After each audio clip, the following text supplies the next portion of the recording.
बच्चों, इस वीडियो में हम पढ़ेंगे चैप्टर एग्रीकल्चर एंड लाइवस्टॉक।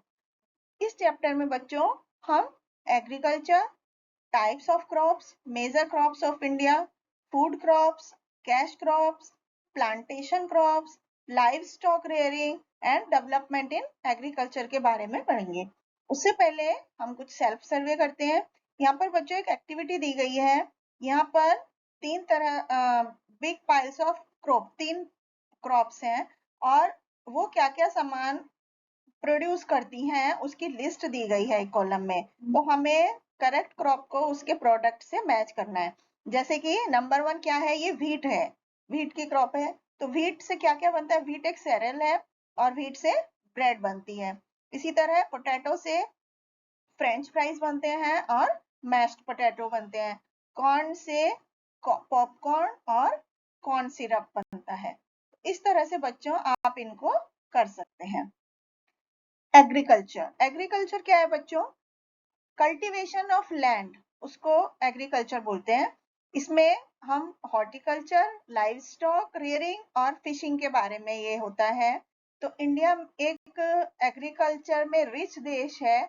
लगभग 70% जो ग्रामीण इलाके हैं, गांव वाले एरिया हैं, वहां पर लोग खेती करते हैं। तो अलग अलग तरह की क्रॉप्स उगाते हैं वो अपने जीवन यापन के लिए। तो एग्रीकल्चर से हमें लोगों को फूड मिलता है और इंडस्ट्रीज के लिए कच्चा माल मिलता है। तो nature has gifted our country with rich fertile soil. तो बच्चों, प्रकृति ने हमें बहुत ही उपजाऊ मिट्टी और पानी दिया है खेती के लिए और अच्छा क्लाइमेट दिया है, जिससे कि हमें पूरे साल अच्छी फसल उगती है। एंड किसान का जो काम है वो मानसून के सीजन से पहले ही शुरू हो जाता है, जून और जुलाई के महीनों में। एंड 6 डिकेड्स के बाद एक रिमार्केबल प्रोग्रेस दिखाई देती है फार्मिंग में, जो कि खेती जिससे प्रोडक्शन अच्छा हो। अब हम टाइप्स ऑफ क्रॉप के बारे में बात करें तो बच्चों, भारत में 3 तरह की क्रॉप्स उगाई जाती हैं, खरीफ क्रॉप, रबी क्रॉप, कैश क्रॉप या प्लांटेशन क्रॉप।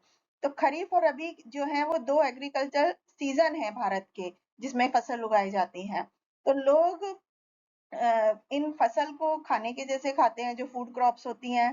फूड क्रॉप्स खरीफ सीजन में उगाई जाती हैं, जिनको कि खरीफ सीजन बोलते हैं। तो खरीफ सीजन कब शुरू होता है, अप्रैल में शुरू होता है और जुलाई तक चलता है। तो अप्रैल से जुलाई तक के सीजन को खरीफ क्रॉप का सीजन बोला जाता है।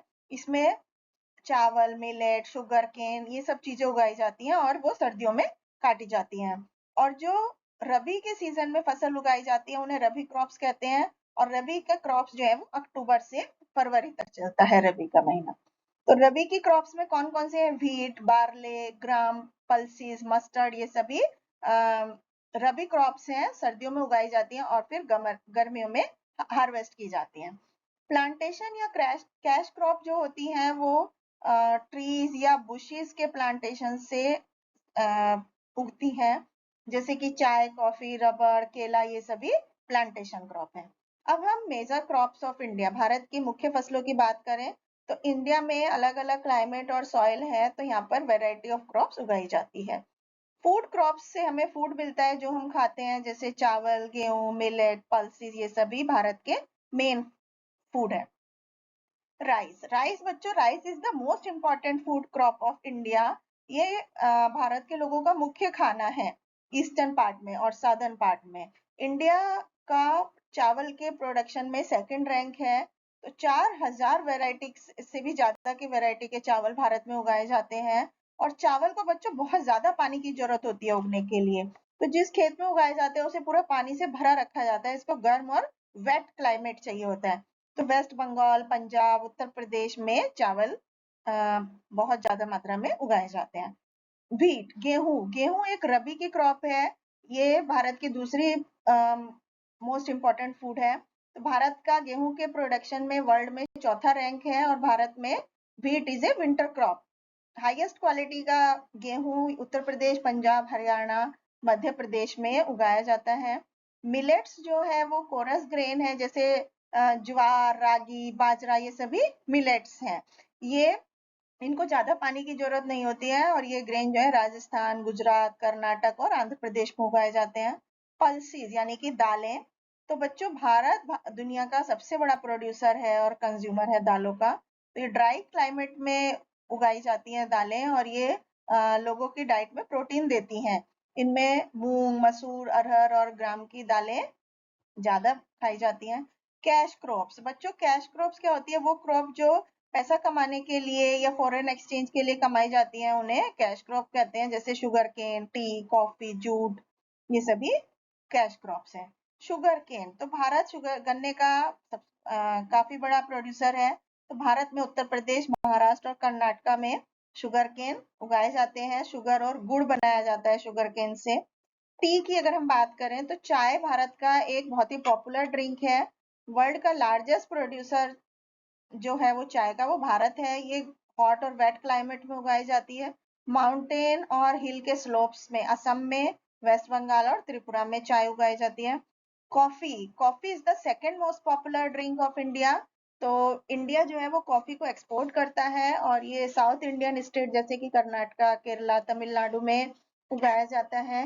हिल स्लोप्स जो होते हैं वो कॉफी के प्लांटेशन के लिए सुटेबल होते हैं।